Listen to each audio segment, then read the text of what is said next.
નમસ્તે વિદ્યાર્થી મિત્રો, શ્રી યુનિવર્સલ સ્કૂલ દ્વારા આયોજિત ઓનલાઈન શિક્ષણમાં આપ સૌનું સ્વાગત છે. ધોરણ 3 વિષય ગણિત, તેના આપણે અત્યારે અભ્યાસ કરી રહ્યા છીએ પ્રકરણ 12, જેનું નામ છે આપણે ભાગ પાડી શકીશું. તેનો લેક્ચર 3.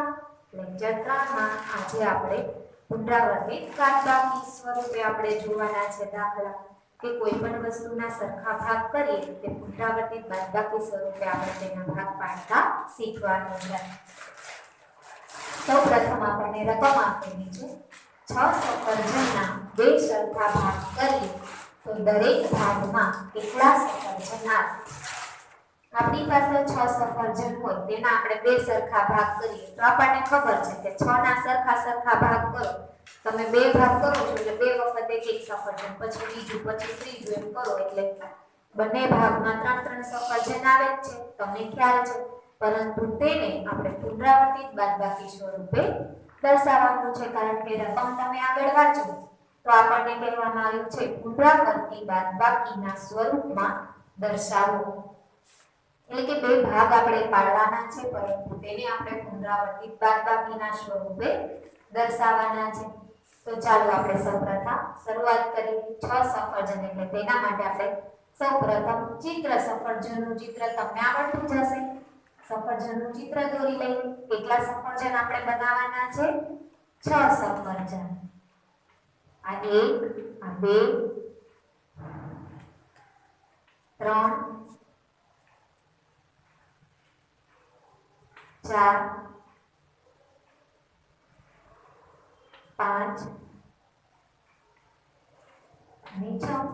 આપણી પાસે 6 સફરજન છે. હવે આપણે શું કરવાનું છે?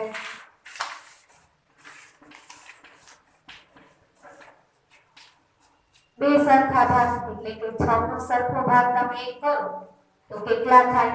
3 સફરજન. તો તે 3 સફરજનને આપણે આ 6 સફરજનમાંથી બાદ કરવાના છે. 1, 2, 3.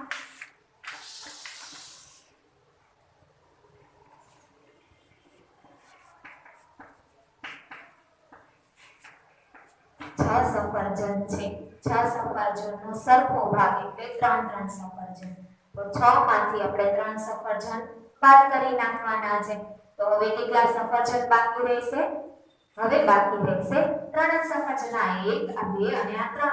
તો તે 3 સફરજનને આપણે નીચે લઈ લઈએ. 1, 2 અને 3.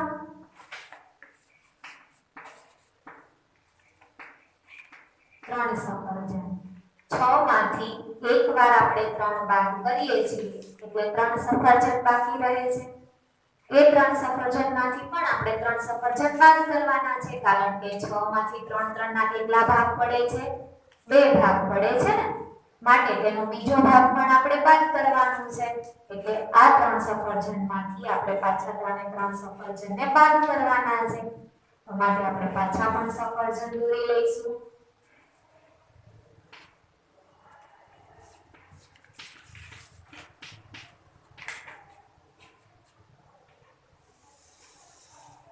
જો હવે આપણે 3 સફરજનમાંથી 3 સફરજન બાદ કરીએ છીએ તો અહીંયા છેલ્લે શું વધે છે?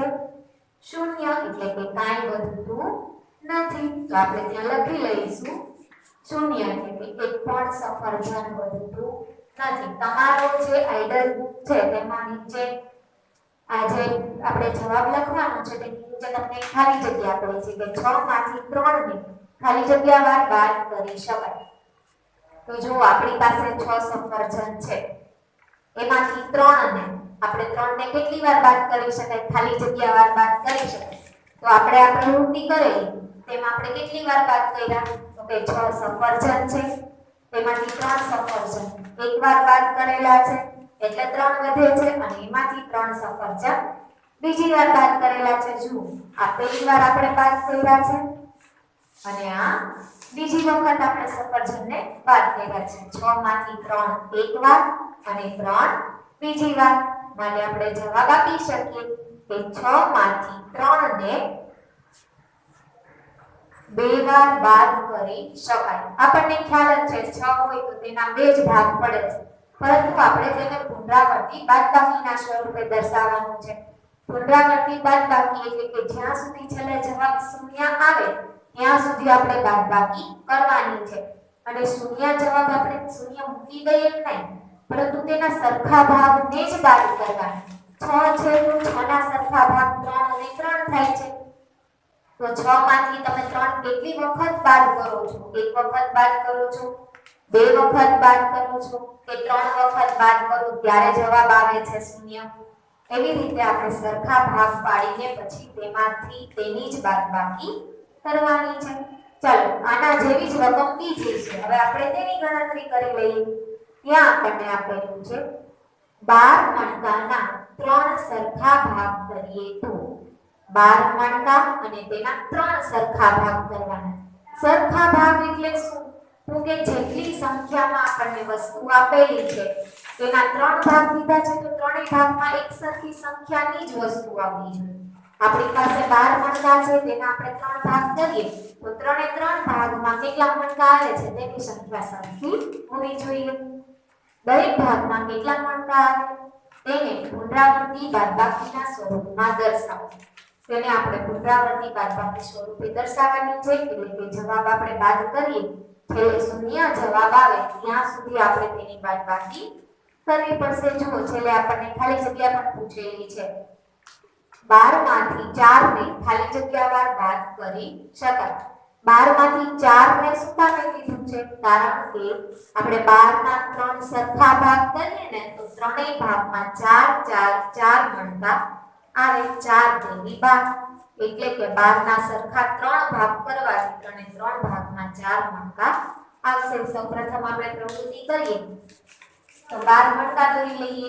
1 2 3 4 5 6 7 8 9 10 11 અને 12 આ છે આપણી પાસે 12 મણકા।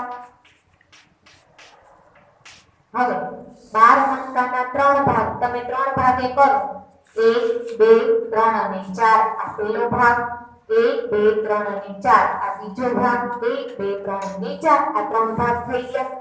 પહેલો ભાગ, બીજો ભાગ અને ત્રીજો ભાગ, ત્રણેય ભાગની અંદર કેટલા મણકા છે? 4 4 અને 4 જ મણકા છે। તો હવે આપણે તેની બાદબાકી કરીએ। 4 મણકા પહેલી વાર બાદ કરીશું, 1 2 3 અને 4 આપણે 4 મણકા બાદ કરીએ છીએ।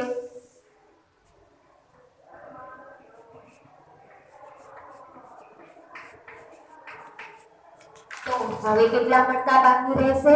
આપણે 12 માંથી 4 મણકા એકવાર બાદ કરીએ છીએ, હવે બાકી રહેશે 8 મણકા। તો આપણે પહેલા 8 મણકા દોરવા પડશે, 1 2 3 4 5 6 7 અને 8। તો અહીંયા આપણે કેટલા મણકા બાકી વધે છે? 8 મણકા।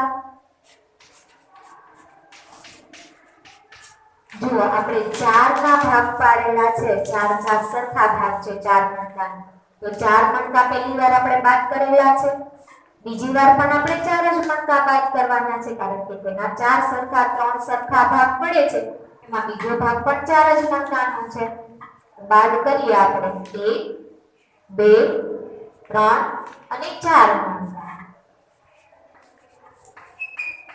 આપણે બીજી વાર બાદ કરીએ છીએ તો 8 મણકામાંથી 4 મણકા બાદ કરીએ છીએ તો હવે કેટલા વધે છે? 1 2 3 અને 4 4 મણકા। 8 માંથી 4 બીજી વખત બાદ થાય છે તો હજી વધે છે 4 મણકા, એટલે કે શૂન્ય જવાબ હજી પણ આવેલો નથી। તો હવે આપણે શું કરવું પડશે? ત્રીજી વખત પર 4 મણકા બાદ કરીશું, 1 2 3 અને 4 4 મણકામાંથી 4 મણકા આપણે બાદ કરીએ તો હવે શું જવાબ આવશે? 4 એ 4 મણકા બાદ કરીએ તો અહીંયા આપણને જવાબ મળે છે શૂન્ય, કારણ કે 4 મણકામાંથી 4 એ 4 બાદ થઈ જાય છે.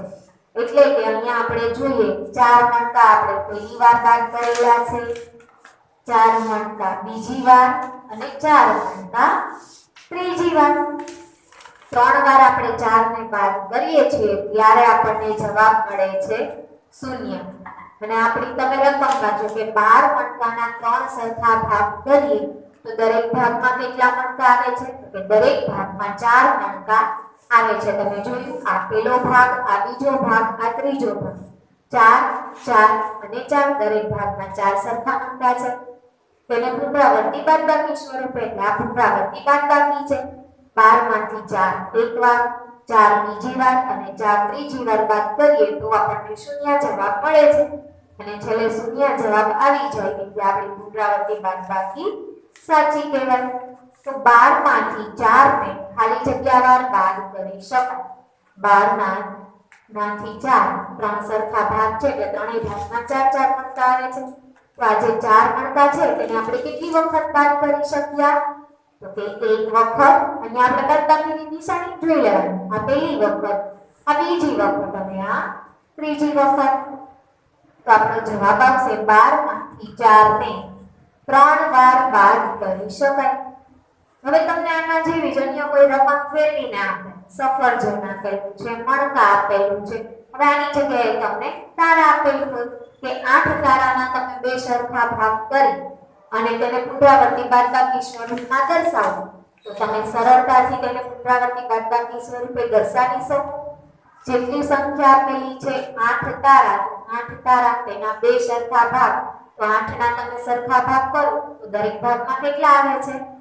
4 4 તારા આવે. 8 માંથી 4 તારા તમે એક વાર બાદ કરો, પછી 4 વધે છે તેમાંથી તમે 4 તારા બીજી વાર બાદ કરો. તો તમે જેમાં પણ જવાબ લખી શકો કે 8 માંથી 4 ને બે વાર બાદ કરી શકાય. આવી રીતે અન્ય કોઈ પણ તમને રકમ આપે તો પણ તમે આવા દાખલા સરળતાથી કરી શકશો. ત્યાર પછીનો પ્રશ્ન છે, આકાશમાં 12 પક્ષીઓ ઉડે છે. તેને બે સરખા જૂથમાં વહેંચતા દરેક જૂથમાં કેટલા પક્ષીઓ આવશે? એટલે આપણને જો બે વસ્તુ કહી દીધી છે કે આકાશમાં 12 પક્ષીઓ ઉડે છે અને તેને બે સરખા જૂથમાં વહેંચવા. સૌપ્રથમ આપણે 12 પક્ષીઓ દોરી લઈએ. 1 2 3 4 5 6 7 8 9 10 11 અને 12. આ 12 પક્ષીઓ છે અને તેને શું કીધું છે? 12 પક્ષીઓ ઉડે છે. એટલે આપણી પાસે 12 પક્ષીઓ છે એટલે આપણે 12 ની સંખ્યા લખીએ કે 12. હવે તેને શું કરવાનું છે? તો કે તેને બે સરખા જૂથમાં વહેંચવાના છે.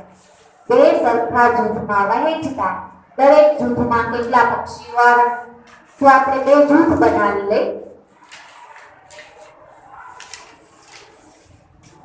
આપણે વાદળનું જૂથ બનાવી લઈએ. આપણે આવી પ્રવૃત્તિ પુસ્તકમાં જ્યારે સમજૂતી મેળવતા હતા ત્યારે પણ આપણે કરેલી છે, જેથી તમને યાદ જ હોવું જોઈએ. હવે આ 12 પક્ષી છે એના ભાગ કેટલા પાડવાના છે? બે ભાગ. એટલે કે 12 માંથી બે ભાગ પાડવાના છે. એટલે 12 અને 2 ની વચ્ચે આવશે ભાગાકારની નિશાની. 12 ભાગ્યા 2. હવે બરાબરની નિશાની અને બરાબર પછી શું જવાબ આવશે? તો કે બંને જૂથની અંદર જેટલા જેટલા પક્ષીઓ આવશે તે જ આપણો જવાબ હશે. તો ચાલો આપણે 12 પક્ષીઓના બે સરખી રીતે વહેંચણી કરીએ. તો આપણે જોઈએ 1 અહીંયા 2. આવી રીતે 12 પક્ષીને આપણે બે જૂથમાં વહેંચતા જઈએ. 3 4 5 6 7 8 9 10 11 અને 12. આમ જુઓ તો આપણે 12 પક્ષીઓની બે જૂથમાં વહેંચણી કરી દીધી છે. હવે આપણે પક્ષીઓ ગણીએ. એક જૂથની અંદર કેટલા પક્ષી છે? 1 2 3 4 5 અને 6. હવે આપણે બીજું જૂથ જોઈએ. 1 2 3 4 5 અને 6. કારણ કે આપણે વહેંચણી સરખા ભાગે કરવાની હતી. આપણને કીધું છે બે સરખા જૂથમાં વહેંચતા. સરખું જૂથ ક્યારે બને? તો કે પક્ષીઓની સંખ્યા બંને બાજુ બંને જૂથની અંદર સરખી હોય તો જ તેને સરખું જૂથ થયું તેમ કહેવાય. એટલે કે 12 ના આપણે બે સરખા ભાગ પાડી તો બંને ભાગમાં 6 પક્ષીઓ આવે. એટલે કે 12 ભાગ્યા 2 બરાબર 6. તો આપણને નીચે ખાલી જગ્યા પૂછેલી છે કે દરેક જૂથમાં ખાલી જગ્યા પક્ષીઓ આવશે. તો દરેક જૂથ એટલે કે બંને જૂથની અંદર કેટલા પક્ષીઓ આવે છે? બંને જૂથની અંદર પક્ષીઓની સંખ્યા છે 6. દરેક જૂથમાં 6 પક્ષીઓ આવશે. તમે સ્પષ્ટ જ જોઈ શકો છો. તમે કદાચ આવું ચિત્ર દોર્યા વગર પણ તમે 12 ના બે સરખા ભાગ પાડો તો તમે એમ જ કહેશો 6 ને 6 12 થાય છે. એટલે કે એક જૂથમાં 6 પક્ષી હશે અને બીજા જૂથમાં પણ 6 પક્ષી હશે. પરંતુ તેને ભાગાકાર સ્વરૂપે કેમ લખવાનું છે તે જ આપણે શીખવાનું છે. જો કુલ આપણને પક્ષીઓની સંખ્યા કીધી છે તે આપણે શરૂઆતમાં લખીશું. તેના કેટલા સરખા ભાગ પાડવાના છે તે પણ આપણને કહી દીધું છે. બે સરખા ભાગ. તો 12 પક્ષીના બે સરખા ભાગ એટલે 12 ભાગ્યા 2 આપણે કરવાનું છે. 12 ભાગ્યા 2 બરાબર ખાલી જગ્યા. ત્યાં શું જવાબ આવે તો કે આપણે આ પક્ષીઓની જ્યારે વહેંચણી કરીએ તે જવાબ આપણને ત્યારે મળશે. તો 12 ભાગ્યા 2 બરાબર 6. ભાગાકાર સ્વરૂપે આપણે કઈ રીતે લખી શકીએ તે જ આપણે આ દાખલા પરથી સમજવાનું છે. ત્યારબાદ તેના જેવો જ અહીં આપણને બીજો દાખલો આપેલો છે. 21 લાડવાને 7 બોક્સમાં સરખા ભાગે ગોઠવો. એટલે સૌપ્રથમ તો આપણે 21 લાડવા જોશે.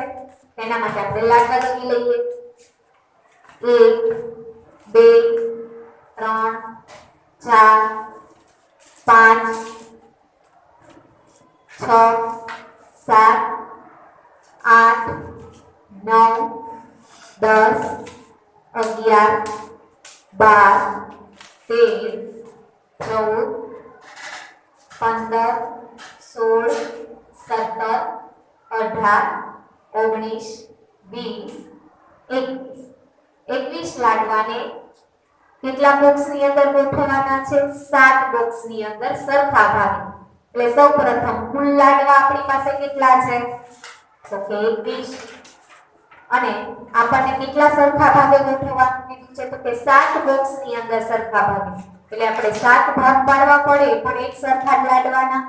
માટે 21 ભાગ્યા 7 બરાબર જવાબ શું આવશે? એના માટે આપણે પ્રવૃત્તિ કરવી પડશે કે 21 ભાગ્યા 7 તો 7 એ 7 બોક્સની અંદર કેટલા લાડવા આવશે તે આપણે જોવાનું છે. તેના માટે આપણે બોક્સ દોરી લઈએ. 1 2 3 4 5 6 અને 7. આ 7 એ 7 બોક્સ છે. 7 એ 7 બોક્સની અંદર આપણને અહીં આપેલા 21 જે લાડવા છે તેને સરખા ભાગે વહેંચણી કરવાની છે. તો આપણે જોઈએ 1 2 3 4 5 6 અને 7. 7મી બોક્સની અંદર આપણે એક એક લાડવો મૂકી દીધો છે. 21 માંથી 7 લાડવા 7 એ 7 બોક્સમાં સરખા છે. હવે આપણે બીજો લાડવો બધામાં મૂકી દઈએ. અહીંયા 7 તો થઈ ગયા છે. 8 9 10 11 12 13 અને 14. જો આપણે બીજા 7 લાડવા મૂકીએ છીએ એટલે 14 લાડવા 7 બોક્સની અંદર સમાય છે. હજી પણ આપણી પાસે લાડવા બાકી છે. 14 પછી આવશે 15 16 17 18 19 20 અને 21. આપણી પાસે 21 લાડવા છે અને 21 લાડવાને આપણે 7 બોક્સની અંદર ગોઠવી દીધા છે. તમે સ્પષ્ટ જોઈ શકો છો 7 એ 7 બોક્સની અંદર લાડવાની સંખ્યા કેટલી છે? 1 2 અને 3. બીજા બોક્સમાં પણ 3 છે, ત્રીજા, ચોથા, પાંચમા, છઠ્ઠા અને સાતમા બોક્સમાં પણ 3 લાડવા જ છે. એટલે કે 21 લાડવાને આપણે 7 બોક્સમાં સરખા ભાગે ગોઠવીએ તો દરેક બોક્સની અંદર લાડવાની સંખ્યા કેટલી આવે છે? તો કે 3. એટલે 21 ભાગ્યા 7 બરાબર 3 લાડવા આવશે. તો અહીંયા નીચે આપણને ખાલી જગ્યા આપેલી છે ત્યાં પણ આપણે જવાબ લખીએ. દરેક બોક્સમાં 3 લાડવા છે. આમ આપણે જોયું અહીંયા આપણે પક્ષીઓની બે સરખા ભાગમાં વહેંચણી કરી. 12 બે સરખા ભાગ કરીએ એટલે કે 12 ભાગ્યા 2 બરાબર 6 આવે છે અને 21 લાડવાના આપણે 7 સરખા ભાગ કરીએ છીએ તો 7 સરખા ભાગ કરતા બધા જ બોક્સની અંદર 3 લાડવા આવે છે. તેથી 21 ભાગ્યા 7 બરાબર 3. ત્યાર પછીનો પ્રશ્ન છે મૌખિક ગણતરી કરી જવાબ આપો. અહીંયા આપણને ભાગાકારની નિશાની વાળી તમે સંખ્યા જોઈ શકો છો અને આપણે મૌખિક ગણતરી કરવાની છે. અને આ મૌખિક ગણતરી આપણે કઈ રીતે કરી શકીએ? તો કે ઘડિયાના આધારે. આપણને ઘડિયા આવડતા હશે તો તમે આ ગણતરી સરળતાથી કરી શકશો. અને આ પણ અહીંયા આપણને આ જે મૌખિક ગણતરી આપેલી છે તે ખૂબ જ સરળ આપેલી છે જેથી તેના ઘડિયા પણ તમને આવડી જશે. સૌપ્રથમ આપેલું છે 8 ભાગ્યા 2. આ ભાગાકારની નિશાની છે આને આપણે મૌખિક રીતે બોલીએ તો આપણે તેને ભાગ્યા તેમ કહી શકીએ. 8 ભાગ્યા 2 બરાબર ખાલી જગ્યા. હવે તમારે શું યાદ રાખવાનું છે? તો કે જુઓ અહીંયા જે ભાગાકારની નિશાની પછીનો જે અંક આપેલો છે ને તમારે તેનો ઘડિયો બોલવાનો છે. એટલે કે 2 નો ઘડિયો ભાગ્યા પછી આપણને 2 આપેલા છે. 2 નો ઘડિયો આપણે ક્યાં સુધી બોલવાનો? તો કે 2 ના ઘડિયામાં 8 ક્યાં આવશે? ત્યાં સુધી. તો તમને બધાને 2 નો ઘડિયો તો આવડે જ છે. 2 કા 2, 2 નો 4, 2 તેરી 6, 2 ચોક 8. 8 ક્યાં આવ્યા? 2 ચોક 8. તમે આવી રીતે કરો છો. 2 ચોક 8. 2 નો ગુણાકાર 4 સાથે કરો ત્યારે આપણને 8 જવાબ મળે છે. એટલે કે આપણે 8 ભાગ્યા 2 છે તો 2 ચોક 8. 2 ને તમે 4 સાથે ગુણો ત્યારે 8 મળે છે. તો અહીંયા આપણો જવાબ આવશે 4. કારણ કે 8 ભાગ્યા 2 કરવાથી આપણને મળે છે 4. તમે 8 ના 2 સરખા ભાગ પાડો એટલે દરેક ભાગની અંદર આપણને 4 વસ્તુઓ મળે છે. એવી જ રીતે તેના પછીની સંખ્યા જોઈએ ત્યાં આપણને આપેલું છે 16 ભાગ્યા 4. 4 ના ઘડિયામાં 16 ક્યાં આવે? તમે 4 નો ગુણાકાર કયા સાથે કરો તો 16 જવાબ મળે છે. તમે જેની સાથે ગુણાકાર કરતા 16 આવે તે સંખ્યા આપણે અહીંયા લખવાની છે. તો આપણે 4 નો ઘડિયો 4 એકા 4, 1 નહીં આવે. 4 દુ 8, 2 પણ નહીં આવે કારણ કે અહીંયા 8 નથી. તો 4 તેરી 12, 4 ગુણ્યા 3, 3 હારે ગુણાકાર કરતા 12 પડે છે તેથી નહીં આવે. ચોકે ચોકે 16 આવી ગયો. તો 4 નો ગુણાકાર આપણે કોની સાથે કરીએ છીએ તો 16 આવે છે 4 સાથે. ચોકે ચોકે 16. 16 ના તમે 4 સરખા ભાગ કરો તો દરેક ભાગની અંદર આપણને 4 વસ્તુઓ મળે. તમે આપણે આની પહેલાના જે દાખલા કરેલા છે વસ્તુઓનું વિભાજન કરીને અથવા તો પક્ષીઓ દોરીને, મણકા દોરીને, લાડુઓ દોરીને એવી રીતે જો તમને ગણતરી આવડતી હોય તો તમે આ મૌખિક ગણતરી છે મૌખિક રીતે જ કરવાની છે. પણ તમે જસ્ટ સમજવા માટે તમે આવી રફ ગણતરી પણ કરી શકો. ત્યારબાદ આપેલું છે 5 ભાગ્યા 5. 5 ના ઘડિયામાં 5 ક્યાં આવે? તો કે 5 એકા 5. તમે 5 નો ગુણાકાર એક સાથે કરો તો આપણને જવાબ મળે છે 5. એટલે 5 એકા 5. તો 5 ને 5 વડે જ ભાગતા આપણને જવાબ મળે છે 1. ત્યારબાદ આપણને આપેલું છે 8 ભાગ્યા 8. એટલે કે 8 નો ભાગાકાર 8 સાથે જ છે. તો તો 8 ના ઘડિયામાં 8 ક્યાં આવે છે? 8 એક 8 કરો એટલે આપણને તરત જ જવાબ મળી જાય. તો 8 નો ભાગાકાર 8 સાથે કરવાથી આપણને જવાબ મળે છે 1. પછી ત્યાર પછીની ખાલી જગ્યા જુઓ, એ પણ એના જેવી જ છે. 1 ભાગ્યા 1, 1 ને 1 વડે જે ભાગવાની છે તો તમને ખ્યાલ જ છે 1 ના ઘડિયામાં 1 1 તો અહીંયા પણ જવાબ આવશે 1.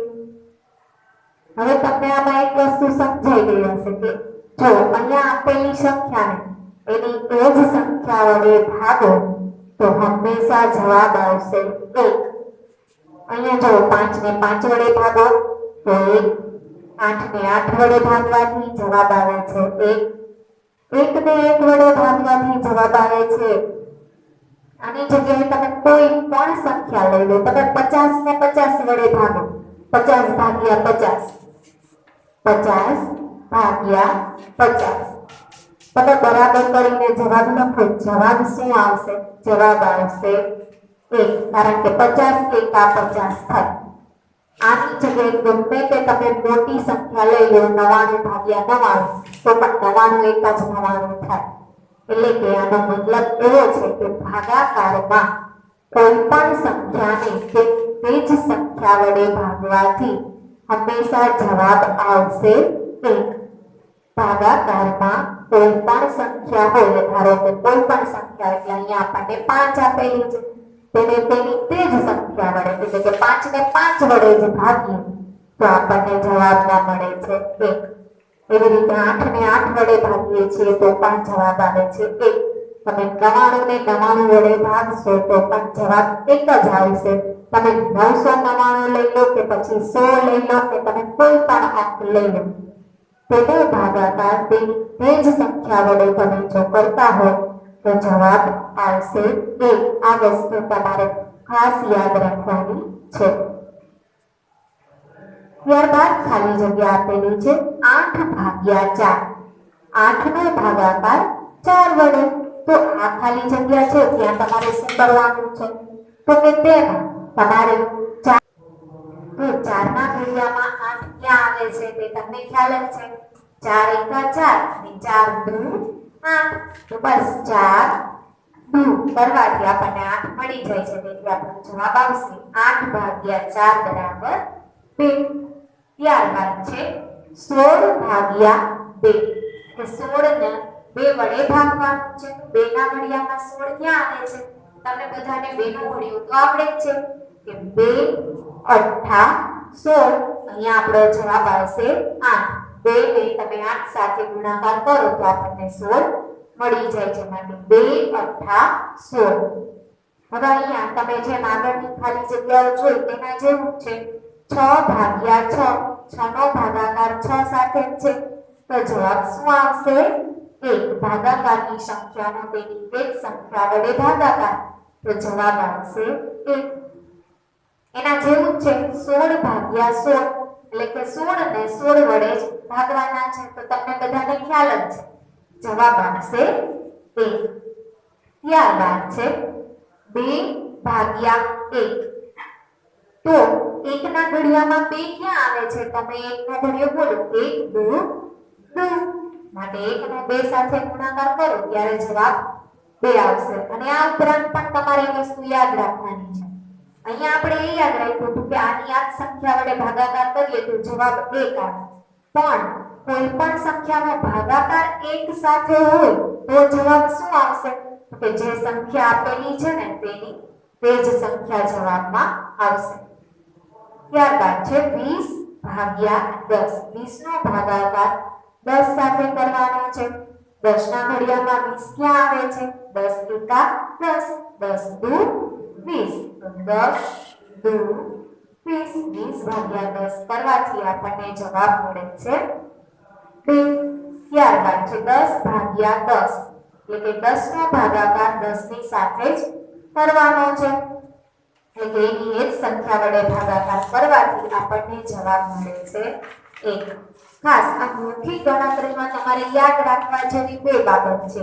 એક કે આપેલી સંખ્યાને નિયત સંખ્યા વડે ભાગીએ તો જવાબ 1 મળે છે અને આપેલી સંખ્યાનો ભાગાકાર તમે 1 સાથે કરતા હોય તો હંમેશા જવાબમાં જે સંખ્યા આપણને આપેલી છે શરૂઆતમાં એ સંખ્યા અહીંયા જવાબમાં આવશે. ક્યારે આવશે તો કે જ્યારે 1 વડે ભાગાકાર કરતા હોય ત્યારે, અને બંને સંખ્યા ભાગાકારની નિશાનીની આગળ પાછળ 1 જ હોય ત્યારે જવાબમાં 1 આવશે. તો વિદ્યાર્થી મિત્રો, આજની આપણી આ જે મૌખિક ગણતરી છે તે અહીં પૂર્ણ થાય છે અને આજનો આપણો લેક્ચર પણ અહીં પૂર્ણ થાય છે.